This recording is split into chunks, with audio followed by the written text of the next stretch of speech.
Yo, what's up, everybody? This is Mr. Nixon. I wanted to take a little while to kind of chat about chapter 7, and I'll get a video up that will get into chapter 9 later on this weekend. But today, I wanted to take about 20 minutes, 25 minutes to kind of go into chapter 7, which is bone physiology. And yeah, it's going to take about 25 minutes to kind of talk through this. And I may talk kind of fast, but fortunately you can just go back on the video and check things out. So here's the deal, something you need to understand about chapter 7. Bone physiology is one of the first times that you get a chance to see a chapter that's physiology focused. So beforehand, it was a lot of memorization, a lot of terms and things like that. And this chapter is a lot of information and a lot of terms, with one little catch. This chapter gets into a lot of physiology. It's integrated information.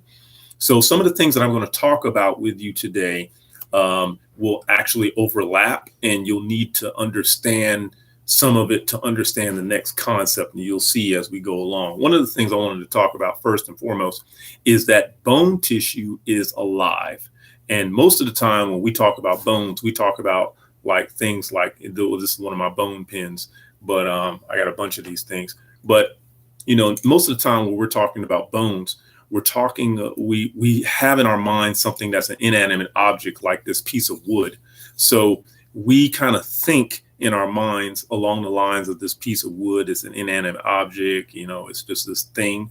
But bones, real bones, are living tissue. So it's also a connective tissue. So remember what we know about connective tissue. There's 3 things that a tissue needs to have in order for it to be a connective tissue. It needs to have specialized cells, which bone tissue has 4 that we're going to talk about in particular. It needs to have protein fiber, and bone tissue has collagen fibers in it. And also it needs to have some type of matrix, and bone has a very dense matrix that's actually made out of a calcium and phosphorus rich matrix that's built, and that the cells and everything are suspended in. So keep that in mind that you're talking about a living tissue that can be manipulated, that can be shaped, that can be repaired, that can be updated, recycled and replaced. And just keep that in mind as you're going through this chapter. Now, one of the first things that you come to in this chapter is you start dealing with something called spongy bone and compact bone. And the reason why they're called that is because of their physical appearance. So this goes back to that whole structure defines function thing.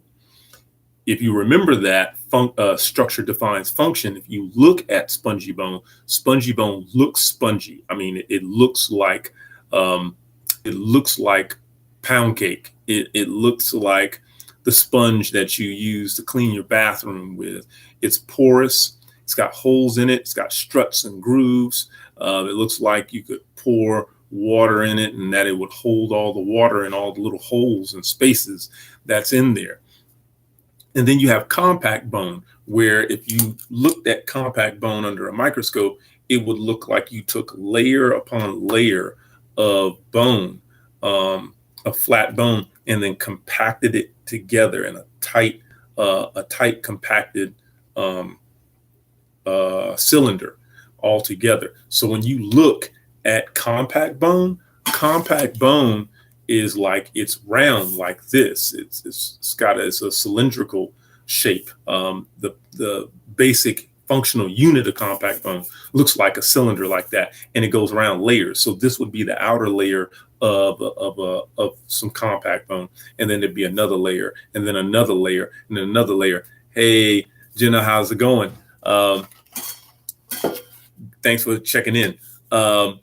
So it's compact bone is compacted bone tissue, and then spongy bone, literally, it looks spongy. Something else that you want to keep in mind about compact bone and spongy bone. Oh, and by the way, if you have any questions about anything that I'm saying right now, just put it in the chat, and I'll get to it. I'll attend to it. So with spongy bone, something that's really cool about it is because it's porous and it's got all those holes and spaces in it. It makes it more lightweight. So you have spongy bones strategically placed in different areas of your skeleton to make certain things lightweight, like your skull. If you think about it, if your skull was completely compact bone, I think they said that your skull would weigh like 16 pounds. Now, I don't know if any of you out there think that's, 16 pounds is actually heavy or not. But if you've ever been bowling, like anybody like to bowl, I like bowling. Most people probably use like a 12 ball or a 10 ball, an average size ball. Maybe you use a ball smaller than that. Next time you go bowling, go find a 16-pound ball and hold that bowling ball in your hand.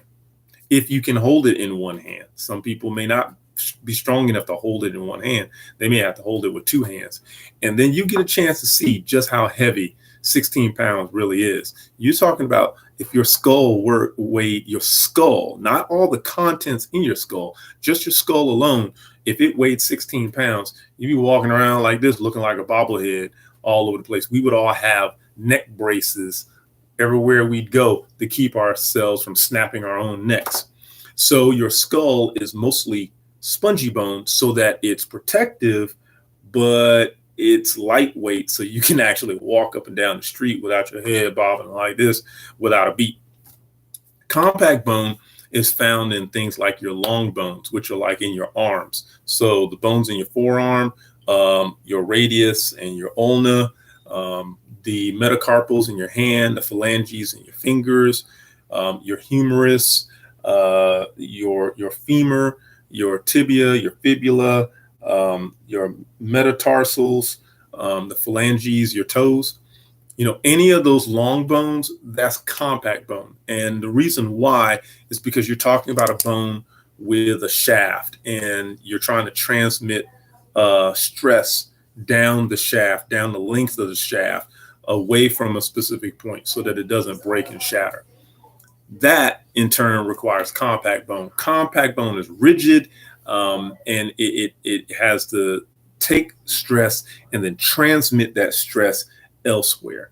And so it's usually dealing with receiving stress from one direction and then sending or receiving stress from another direction. It doesn't take it from multiple directions very well. And compact bone is dense and heavy. So you have a thin layer of compact bone on the surface of your skull, but you don't have it all the way through the skull. Otherwise, your head would be 16 pounds and it'd be bobbling around like that. Okay. So that's some stuff about compact bone and spongy bone. When you look at the components of compact bone, there's several of them as compared to spongy bone. Spongy bone really didn't have too many components. It was like trabeculae, the outer layer. That's about it. I mean, really, honestly, there's not a lot of labeled structures in chapter 7 about spongy bone. Compact bone, totally different story. Compact bone, in order to understand compact bone, you need to look at the basic functional unit of compact bone, which is an osteon. That's Osteon, osteon. And an osteon looks like a big paper towel. A big paper towel roll, I should say. So if you saw a paper towel roll, the paper towel is still on the roll. You've got the cardboard roll on the inside and all the paper towel wrapped all the way around that thing to make one paper towel roll. That's what an osteon looks like, literally. And what's happened is your bone cells have made cylindrical layers of lamellae that wrap around that cardboard roll in the middle. Now, if we're going to continue to label this roll of paper towel, the cardboard roll in the middle is going to be the central canal of an osteon. The central canal contains blood vessels and nerves and lymphatic vessels that supply nutrients and take waste products away and basically supports all the bone cells that are there in the osteon. Each layer of paper towel that you have is a layer of lamellae. And lamellae is nothing more than a layer of bone tissue. It's that your bone cells have made using their organic secretions that the cells make, and the calcium and phosphorus that they add to it to solidify um, the actual bone matrix. You have bone cells that create bone matrix all around themselves. So basically, this is what happens. And this is where you get introduced to the bone cells. You have these things called osteoblasts. Actually, let's back up. You have bone stem cells, which are osteoprogenitor cells. And if you look at the name, osteo means bone, progenitor means father. So these are bone father cells. And these stem cells, they create osteoblasts. So these osteoblasts, they show up. And if you study, osteo means bone, blast means immature cell. Another thing about a blast is that usually when you see a cell that ends with blast, there's one thing that's very key about it. It's an immature cell. It's not mature. Something else about it is every once in a while, you will encounter a cell in your body that has blast at the end of its name, and it actually makes something or it takes care of something. Now, that's not how it is for every cell, because, man, there's probably some scientists who are watching this right now, and they're like, Julian, you should know better. I can think of 1 billion different cells that have blast at the end, and they don't build jack squat. I know. But in an anatomy and physiology class like this one, you will learn about cells that do build things, and the end of their name ends with the word part called blast. Now, blast does mean immature cell, and in this case, these immature cells build bone matrix. They actually secrete an organic matrix, and then they take the calcium that you eat, the calcium from your diet, and they add it to that matrix, and it causes it to solidify and calcify and become what we commonly refer to as bone. When the osteoblasts show up and they begin to build this bone matrix, they surround themselves with bone matrix. They build the bone matrix all around themselves. Okay. So they say, this is my personal space, and I'm going to build bone matrix all around it. And so they build bone matrix all around themselves. And then before they know it, they have encased themselves in bone. And so that cell, that bone cell, that osteoblast, is now sitting in a space, a room made out of bone matrix. That's literally what it is. They've made a room with brick walls. And so once that cell is there, that cell can't really leave. And so it decides, you know what? I don't want to leave anyway. I just want to stay here and take care of this place. I'm going to take care of this place, and I'm going to manage it. I'm going to manage this space, and I'm going to maintain the bone matrix that's here. So that osteoblast then matures into an osteocyte. And when it matures into an osteocyte, a bone cell, it's actually a mature bone cell. And its job is literally to maintain and take care of the bone matrix that's surrounding it. Now, this room that it's created actually has a name. It's called a lacuna. Multiple rooms are called lacunae. Lacunae, matata. Yeah, all right. So these bone cells, they make these lacunae, these little rooms, and literally the word lacunae translates as little rooms. That's actually what the word means. So they build these little rooms out of bone matrix. The cells are trying to stay close to the central canal that was in the middle. Remember our paper towel roll thing that we were talking about? You have that paper towel roll in the middle, that roller that's in the middle, the cardboard thing in the middle. That was our central canal. It had all the blood vessels and lymphatic vessels and nerves, all that stuff in there. Well, the cells want to stay close to that because that's their only lifeline that they have to any nutrients. Because once they close themselves in with those walls, basically there's no nutrients getting through any of that. So what they wind up doing, they get their nutrients from the central canal, which is cool. It just means that when they make their lacunae, they got to make their lacunae close to the central canal, and they got to make it around the central canal. Because they set up their little rooms all the way around the central canal, it makes a concentric or circular shape. And when you have them all attached to one another, they make lamellae, that circular layer of bone tissue called lamellae. And then the next group of cells come in and they make their circular layer of lamellae. And then the next group of cells make their circular layer of lamellae, and the next one, and then the next one, and the next one, until they have created an entire paper towel roll.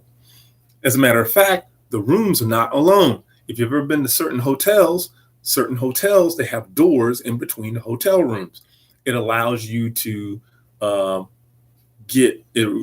reserve 2 hotel rooms that are connected to one another, just in case parents stay in this one and the kids stay in that one. They can connect the rooms, have the door open, voila. Or like when I was originally in school, we used to do that all the time. When a group of us would travel, we would get like 2, 3, 4 rooms, and whoever was going to be in the room next to you, you wanted that to be your best friends. And so me and my friends would get one room, and then the rest of our friends would get another room, and we just leave the door open, and we'd use both of the rooms to turn that into like a suite. So you had double the bathrooms, double the sinks, double the fridges, double the microwaves, and then we could play spades with one another and stuff like that.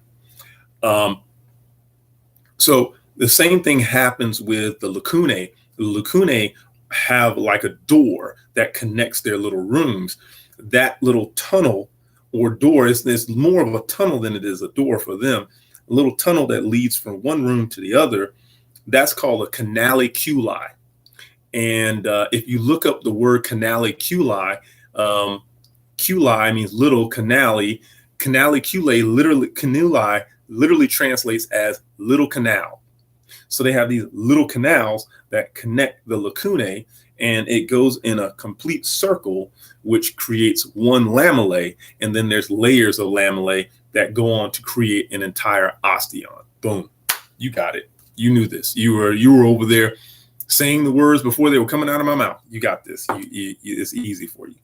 Some other things that you're going to look at in this chapter is you're going to look at the 4 classes of bones, depending, as is determined by its shape. You got short bones, you got long bones, you got irregular bones, you got flat bones. If it's a short bone, it's probably going to be a bone like the bones in your wrist or the bones in your ankle, like tarsals versus carpals, because carpals and tarsals, they're kind of boxy. A short bone is like, it's as short as it is long. So a lot of these have like a cube shape, or they're just really, they look like dice. All right. Any of the bones that you can imagine being dice, that's a short bone. A long bone is going to be any bone that looks like this. It's going to be a femur or a humerus or a radius or an ulna or a tibia or a fibula, phalanges, metacarpals, metatarsals, some type of bone like that, some type of bone that's long, straight. It's definitely longer than it is. It's definitely longer than it is wide. That's a long bone. Irregular bones are bones that when you look at the shape, they remind you of an animal or some other strange thing. Like the sphenoid bone reminds most people of a bat or a butterfly. That's an irregular bone. Ethmoid bone would be an irregular bone. Did anybody notice that the ethmoid bone kind of looks like a peach pit? It's a weird looking bone. And then there are flat bones. And flat bones are like the bones in your skull. Flat bones are the ones where you wind up taking, it's a sandwich. You take 2 slices of bread, which are going to be your compact bone. You put some sandwich meat, which is going to be your spongy bone, and you put it in between one another. So you have a layer of compact bone, then a layer of spongy bone, then another layer of compact bone, and that makes a flat bone. And yes, those bones are usually like kind of flat, like this. In their appearance. Structural components of a long bone, pretty simple. Start with the basics, okay? With a long bone, you have the shaft, and then you have the end. The end of a long bone is known as an epiphysis. Some people call epiphysis, epiphysis. I forgot how they pronounce that thing. It's kind of weird. It's kind of hard to say too. Epiphysis. But you have the ends, the epiphysis, and then you have the shaft, which is the diaphysis. That's true for any long bone. you got the epiphysis, and then you have the diaphysis here in the middle. Some other things, though, as you get more complex, there's other parts. I want to point out one part to a long bone that you definitely want to remember, and that's not just the epiphysis and the diaphysis, but the metaphysis. That part where the epiphysis and the diaphysis actually articulate, that spot is where your growth plate is. So if you were looking at a bone and you just found this human bone and you were like, holy crap, I just found a human bone. What are they going to do with it? One of the ways they'd be able to determine the age of the individuals, they would look at the metaphysis. They would look to see where the epiphysis and the diaphysis articulate. And they would look to see if it was a line or a pad. If it's a pad, then that's the growth plate, and that person was still growing, which means they were obviously a minor. They were definitely under the age of 18. So that's going to be really bad. If it's not a pad, but it's a line, then that doesn't make it any better, but at least they know that they're dealing with an adult remain versus a child remain. Because as adults, we use our growth plate and we use it up, and then the bone gets longer based on using the substance that was in your growth plate. That's how that works. Two types of bone marrow. There's red bone marrow, there's yellow bone marrow. Red bone marrow is the one that you hear about the most. Red bone marrow is the one that produces red blood cells. So when people go in and they say, hey, I'm getting a bone marrow transplant, it's the red bone marrow. The red bone marrow resides in spongy bone. You don't have it in compact bone. It's just in spongy bone. So that spongy bone, all those little holes and struts and spaces, it holds that red bone. So that's a good thing. That red bone marrow, excuse me, I said red bone marrow. So it has red bone marrow in it. Red bone marrow makes blood cells. It makes red blood cells, white blood cells, and it makes megakaryocytes, which are responsible for producing platelets. So you get all three of them from bone marrow, which is crazy. But then you have yellow bone marrow. And yellow bone marrow is just for stored energy. Yellow bone marrow is the same thing as like adipose tissue or yellow tissue. It's just fat. That's all it is. It's just yellow bone marrow is just fat. Your cells use it as stored energy. Bone cells, we just talked about osteoprogenitor cells and osteoblasts and osteocytes. I told you that osteoprogenitor cells are stem cells that create the osteoblast, and then the osteoblasts build bone matrix. And then once they build bone matrix around themselves, the osteoblasts then mature and they become osteocytes, and osteocytes manage and maintain the bone matrix that they just made. The funny thing about it is that there's a fourth bone cell that has more in common with your white blood cells than they do with the other bone cells, and that's an osteoclast. An osteoclast is the exact opposite of an osteoblast. An osteoblast builds, while an osteoclast breaks. And so when you look at the word part clast, it means to break down. So osteoclasts, they secrete a special enzyme that breaks bone matrix down. Now, I know you're like, whoa, wait a minute. Why on earth would I ever want to break my own bones? Time out. It's a little deeper than that. What they're doing is they're looking at the fact that your bone tissue is where you store minerals. You store calcium, you store phosphorus, you store magnesium, manganese, zinc, iron. You store all of that stuff in your bone matrix. And when you need to tap into it to retrieve resources, osteoclasts then dissolve that bone matrix to release the stored minerals that's hiding in there. It's kind of like my dad made his own piggy bank a long time ago. He made it using concrete. Great idea, because no one was ever able to steal the money. But when we needed to get to the money, because it was full, because it was one of those giant apple cider jars, and he put it in this giant bucket and then filled the whole thing with concrete, we couldn't get to it. So we're out there with sledgehammers trying to break this thing open.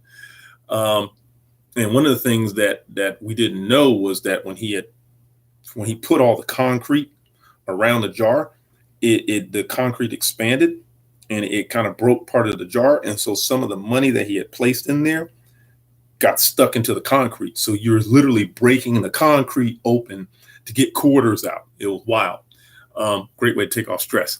But just like we were tapping that concrete and breaking it open with mallets and stuff to release the money, that's what your osteoclasts do to release minerals out of the bone tissue, out of the bone matrix. So you will see throughout this chapter, when you want to access calcium, your body will oftentimes talk to the osteoclast in your bone tissue and tell it to break down bone tissue, dissolve that bone tissue to release that calcium into the bloodstream so that your body can have access to that calcium, because you will find throughout this chapter, as well as this semester, that there are a lot of cells that use calcium all the time. You're going to also study about intramembranous ossification and endochondral ossification. Ossification is just the process of me taking a tissue and turning that tissue into bone tissue. That's ossification. Don't get ossification confused with calcification. Calcification is when I add calcium to a tissue and calcify it and turn it into a calcium rock. Ossification is the whole process of turning a tissue into a bone. So you might be like, oh yeah, okay, that makes sense. And then some of you might be like, wait a minute, hold up. Didn't he say we add calcium to bone tissue? So technically, isn't ossification calcification? No. What it means is calcification is one of the steps in ossification. Let that sink in. So calcification is one of the steps of ossification. What we're doing is, in ossification, we take a particular tissue, it's probably some cartilage, some of the soft tissue, and we utilize a multitude of different cells to begin to convert that soft tissue or that other connective tissue into bone tissue, which is an entirely integrative, entirely intensive process where we're molding the tissue to be shaped like the bone. We're introducing blood vessels to give blood flow. We're introducing young cells like fibroblasts or osteoblasts. We're introducing, we're carving out spaces for the bones to reside, bone cells to reside. There's so much that goes into ossification, and then ultimately we add calcium to that tissue once we've shaped it and everything to begin to calcify it and give it some type of dexterity, give it some rigidity and strength. And so it does that by becoming solid. Intramembranous ossification is what we do when we're making things like skull bones and the bones of your face. Whereas endochondral ossification is what we do when we make long bones, when we make the bones of your arms and your legs. So if you've ever seen an ultrasound and you're looking at a baby and you're like, oh, so cute, oh my gosh, and you can see the little arms and little legs. They'll change to a different view during that ultrasound so that you can see the bones, and then they'll measure the bones and look at the bone density to make sure that the baby is developing well and that endochondral ossification is coming along quite right. Last thing I want to talk about, I know this is going pretty long. I said 20 to 25 minutes, but we still got a little bit more to talk about. And actually, I'll make this the last thing. Pay close attention to the hormones. The hormones really trip people up from time to time. There are 3 hormones that are mentioned in this chapter. 2 of them are trying to increase the amount of calcium that you see in your blood, and the other one is trying to decrease the calcium that's in your blood. And you do it for different reasons. All right. Think of your blood like a checking account. If there's something that you want to buy, but you know you don't have enough money in your checking account, you may go online and do some online banking, and you may move money from a savings account to that checking account so that the next time you swipe your debit card, you will have enough resources in the checking account to do that thing that you need to do. Just like that example, your body works the exact same way when it comes to your bloodstream. Your bloodstream is treated like a checking account. It's just one difference. You might be the only one who has a debit card that is connected to your checking account. But your body has about 12 trillion customers who all have debit cards, and most of them, almost all of them, are swiping that debit card to obtain nutrients from the blood checking account. And one of the resources or nutrients that they're swiping their cards to debit is calcium. So when you've got all these cells using calcium in your blood, using all these cells using calcium in your body, they're making ATM withdrawals of calcium from your blood all the time. And so sometimes we need to increase the calcium level so that it's not too low. This is when we use PTH, parathyroid hormone, because in order to release a hormone, there has to be a stimulus. And the stimulus in this case is low blood calcium. So because of low blood calcium, it stimulates the parathyroid gland to release parathyroid hormone. And then that parathyroid hormone talks to osteoclast, and it tells osteoclast, hey, can you dissolve some of that bone tissue for me? Because if you dissolve some of that bone tissue, the calcium that's locked in there will be released into the blood, and then it'll naturally go up. Calcitriol is going to be the second hormone that helps to raise calcium levels in the blood, because calcitriol originates as vitamin D3 from the skin. Then that intermediate goes to the kidneys, where it gets converted into calcitriol. Calcitriol targets the intestine, and it tells the intestine, hey, anything with calcium and phosphorus in it, I need you to increase your absorption rate.